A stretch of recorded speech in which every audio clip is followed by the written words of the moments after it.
Good morning students.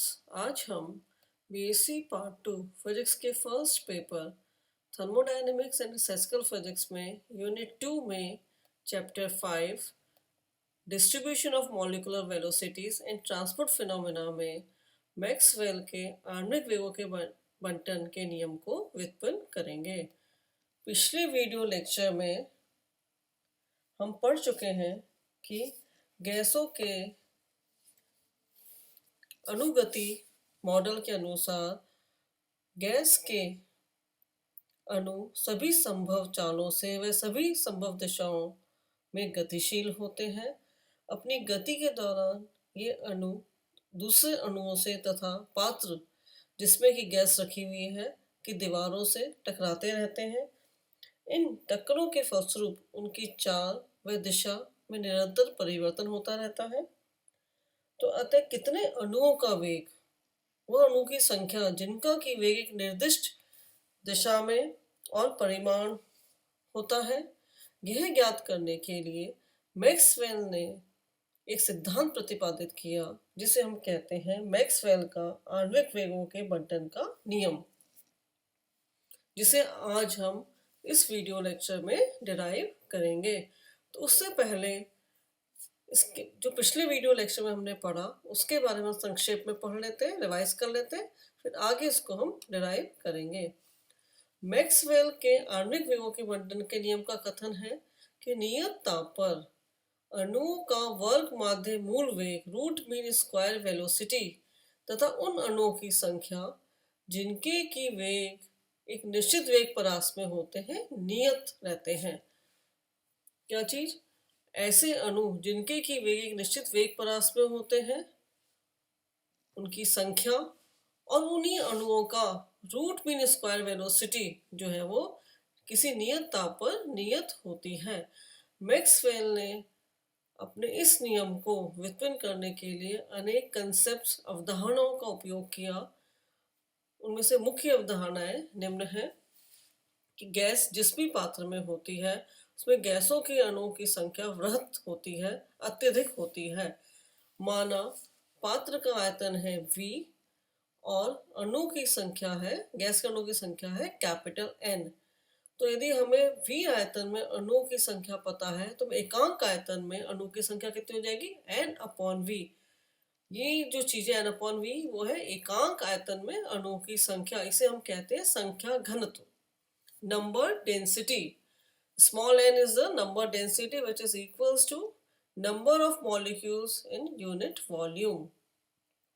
उसके पश्चात यह भी माना गया कि गैसों में अणु का वितरण जो है वो समान होता है, एक समान होता है। इसका जो हमें फायदा यह मिलता है कि यदि हमें किसी आयतन अल्पांश में अणु की संख्या निकालनी है तो हम क्या करेंगे? नंबर डेंसिटी से उस आयतन अल्पांश को गुणा कर देंगे तो हमें अणु की संख्या उस पर्टिकुलर आयतन अल्पांश में मिल जाती है।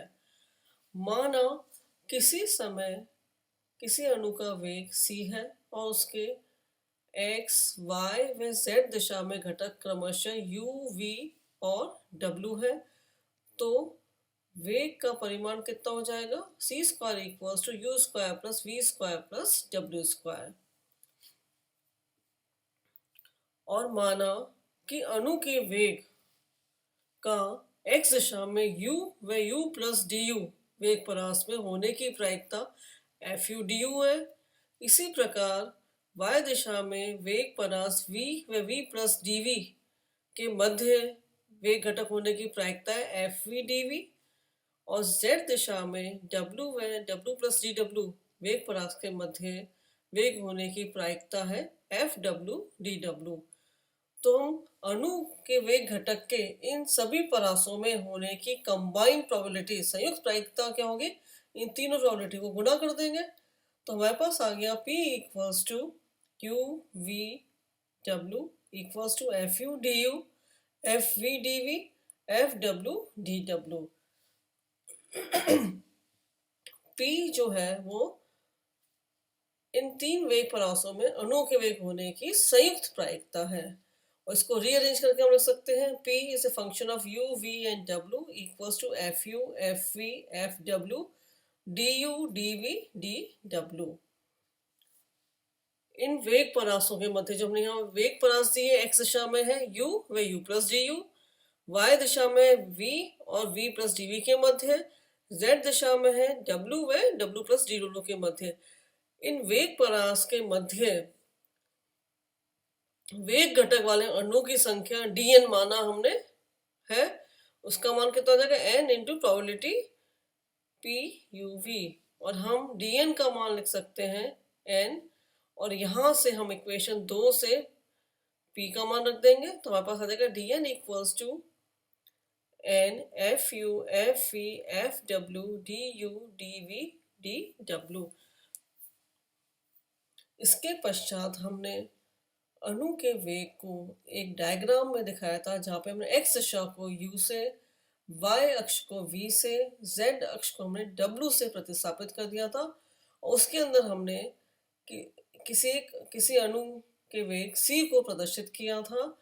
ऐसा डायग्राम कहलाता है वेलोसिटी इंडिकेटर डायग्राम, वेग सूचक आरेख। उसमें हम किसी भी अणु के वेग को बिंदु से, जिन्हें हम वेग बिंदु कहते हैं, से प्रदर्शित कर सकते हैं। आज हम इसके आगे जो है वो पढ़ेंगे।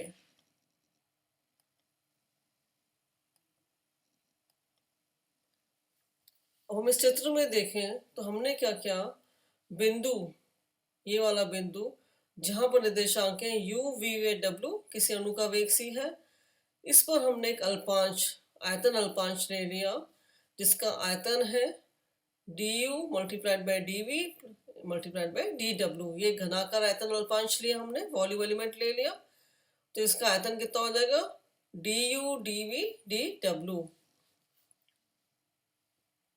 तो बिंदु u v व w पर स्थित आयतन अल्पांश du dv dw में वेग बिंदुओं की संख्या समीकरण 3 के अनुसार dn होगी, और इन वेग बिंदुओं का घनत्व कितना हो जाएगा dn अपॉन आयतन। घनत्व यही होता है number density, number of molecules divided by volume. तो नंबर ऑफ मॉलिक्यूल्स कितना है इक्वेशन 3 से, n F U F V F W D U D V D W divided by D U D V D W. तो ये cancel हो जाएगा, तो हमें जो संख्या घनत्व मिलेगा वो मिल जाएगा n F U F V F W, equation 4। अब हम यहाँ इक्वेशन 4 से देखें तो वेग जो है वो रो जो है वो वेग की दिशा पर निर्भर नहीं करता। अतः हम कह सकते हैं कि वेलोसिटी स्पेस, इसे हम कहते हैं वेलोसिटी स्पेस, जहां हमने x को u से, y को v से और z को w से रिप्लेस कर दिया, तो ये हमारा कहलाता है वेलोसिटी स्पेस। तो हम ये देखें, चूंकि ये घनत्व जो है वो वेग की दिशा पर निर्भर नहीं करता, तो इस वेलोसिटी स्पेस में मूल बिंदु से समान त्रिज्य दूरी c पर सभी अल्पांशों में घनत्व का मान समान होगा। इस बात को हमने इस चित्र से समझाया है। ये वेलोसिटी स्पेस हो गई u v व w, इसका ओरिजिन हो गया। हमने जो लिया था एक अणु जिसका कि वेग c है और ये बिंदु प्रदर्शित करता है u v व w को। अब मूल बिंदु O से समान त्रिज्य दूरी, चाहे हम ये ले लें, चाहे हम ये ले लें, चाहे हम ये ले लें, चाहे कोई भी ले लें, उस पर जितने भी अल्पांश हम यहाँ पे बनाए इस वृत्त पर, उन सभी में घनत्व रो का मान जो है वो समान रहेगा। मूल बिंदु से ये दूरी हो, चाहे ये दूरी हो, चाहे ये दूरी हो, चाहे ये दूरी हो, इन सभी समान दूरियों पर जो है रो का मान जो है वो समान होगा। चाहे आयतन अल्पांश हम यहाँ पर लें, चाहे यहाँ पर लें, चाहे इस पे लें, चाहे यहाँ लें, इस पूरे पथ पर कहीं भी लें, तो घनत्व जो है सबका समान आएगा। अतः इस C के नियत मान के लिए, मीन्स इस वाले डैश डैश वाले सर्कल पर सब पे C का मान नियत है, सबका मान, इसका भी C है, इसका भी C है, इसका भी C है दूरी। तो C के नियत मान के लिए हम लिख सकते हैं n F U F V F W constant, क्योंकि रो का मान कॉन्स्टेंट है। यहाँ पर कहीं भी C जब नियत कर दिया तो इस पूरे कर्व पे डैश डैश वाले पर कहीं भी हम रो का मान निकालें, समान इक्वेशन 4 द्वारा ही दिया जाएगा। तो नियत सी के लिए रो का मान भी नियत हो गया, तो हमारे पास आ जाएगा N F U F V F W equals to constant. इस इक्वेशन 5 को हम डिफ्रेंशिएट करेंगे, तो डी डिफ्रेंशिएट क्या है, N F U F E F W equals to 0, क्योंकि नियंतांक है तो नियंतांक का जो है डिफ्रेंशिएशन 0 होता है।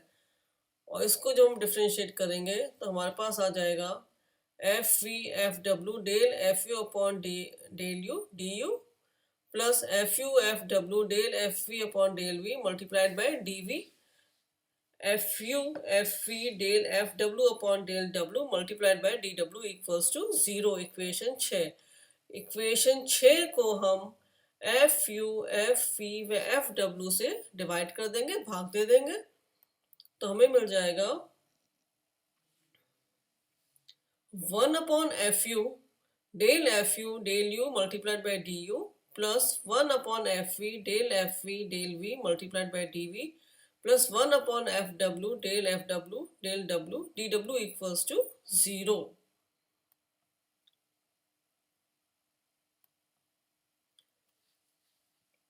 इक्वेशन 1 से हमें पता है कि C square equals to U square plus V square plus C square. हमने अभी सी नियंतांक लिया था, तो सी नियंतांक लिया तो सी स्क्वायर भी कांस्टेंट हो जाएगा। तो इस वाले इक्वेशन को जब हम डिफरेंशिएट करेंगे तो हमें मिलेगा 2u du plus 2v dv plus 2w dw equals to 0। और इसको हम लिख सकते हैं u du plus v dv plus w dw equals to 0। अब समीकरण 7 और 8 दो इक्वेशन, ध्यान रखना, दोबारा इक्वेशंस पर आएंगे। समीकरण 7 और 8 से संयुक्त समीकरण बनाने के लिए हम लैग्रेंज द्वारा दी गई अनिर्धारित गुणकों की विधि मेथड ऑफ अनडिटरमिनाइड मल्टीप्लायर्स का उपयोग करते हैं। इसके अनुसार समीकरण 8 को हम अज्ञात नियंतांक से गुणा करके समीकरण 7 में जोड़ देते हैं। क्या करते हैं हम, लैग्रेंज ने क्या कहा कि उस विधि के अनुसार हम समीकरण 8 को एक अज्ञात पैरामीटर नियंतांक जिसे हम बीटा का मान देते हैं उससे गुणा करते हैं और फिर इक्वेशन 7 के अंदर जोड़ देते हैं। तो अज्ञात नियंतांक हमने लिया बीटा और फिर इक्वेशन 8 को गुणा किया और उसके बाद समीकरण 7 में उसको हमने जोड़ दिया, तो हमें आपको मिल जाएगा multiplied by del F U by del U plus beta U D U multiplied by D U 1 upon F V del F V upon del V plus beta V multiplied by D V plus 1 upon F W upon del W plus beta W multiplied by D W equals to 0। हमने equation 8 को beta से गुणा करके equation 7 में जोड़ा और उसको rearrange करके इस तरह से लिख दिया। चूंकि u, v व w इंडिपेंडेंट वेरिएबल्स होते हैं, स्वतंत्र चर होते हैं, अतः इनके अवकलन भी जो है आर्बिट्ररी स्वैच्छिक होंगे। तो उसके लिए हम लेते हैं, जैसे माना हमने du का मान तो 0 नहीं है लेकिन dv और dw का मान 0 है, तो इन सभी अवकलों के गुणक पृथक पृथक रूप से शून्य होने चाहिए। अब जैसे हमने एक ये ले लिया, नेक्स्ट ले सकते हैं dv का मान तो 0 नहीं है लेकिन du और dw का मान 0 है। तो इस तरह से कहने का मतलब है इनके जो अवकलन है वो आर्बिट्ररी कुछ भी हो सकते हैं। तो इसलिए क्या होगा, ये खाली पहली टर्म इसे function of u only, second term जो है वो केवल v का फलन है, थर्ड टर्म केवल w का फलन है। तो ये सभी अलग अलग रूप से शून्य के बराबर होने चाहिए। तो हम सबसे पहले ले लेते हैं 1 upon F U del U plus beta U D U equals to 0। पहली वाली टर्म को हमने 0 के बराबर रख दिया और चूंकि D U is not equal to 0 तो हमारे पास आ गया यहाँ पर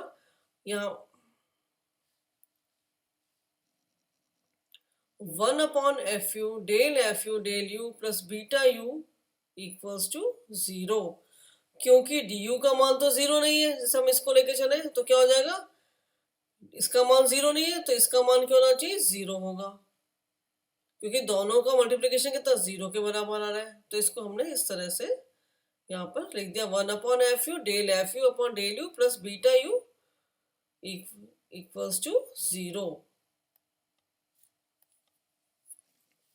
और रीअरेंज कर देंगे, del FU upon FU plus beta U del U equals to 0। इसको इंटीग्रेट करेंगे और इस वाली टर्म को हम राइट हैंड साइड में ले आएंगे, second term beta U du को हम राइट हैंड साइड पे ले आएंगे। तो हमारे को मिल जाएगा, इसका इंटीग्रेशन हो जाएगा ln FU equals to minus beta U square upon 2, इधर आने पर माइनस हो जाएगा, माइनस साइन वो है, minus beta U square upon 2 plus A is a constant of integration, समाकलन नियतांक है, माना इसका मान जो है ln A है। यहाँ सब्स्टिट्यूट कर देंगे इस वाली इक्वेशन में a का मान, तो हमें मिल जाएगा, और उसके बाद इसको हम लेफ्ट हैंड साइड ले आएंगे, तो हमें मिल जाएगा ln FU minus ln A equals to minus beta U square upon 2। और रीअरेंज करेंगे इसको, लॉग की प्रॉपर्टी लगा देंगे, तो हमें मिल जाएगा log FU upon A equals to minus beta U square upon 2। और इसको हम लिख सकते हैं FU upon A equals to exponential minus beta U square upon 2, और FU equals to A multiplied by exponential minus beta U square upon 2। Equation 10 देता है कि अणु का वेग का x घटक के u व u प्लस du वेग परास में होने की प्रायिकता। इसी प्रकार हम Fv का मान लिख सकते हैं।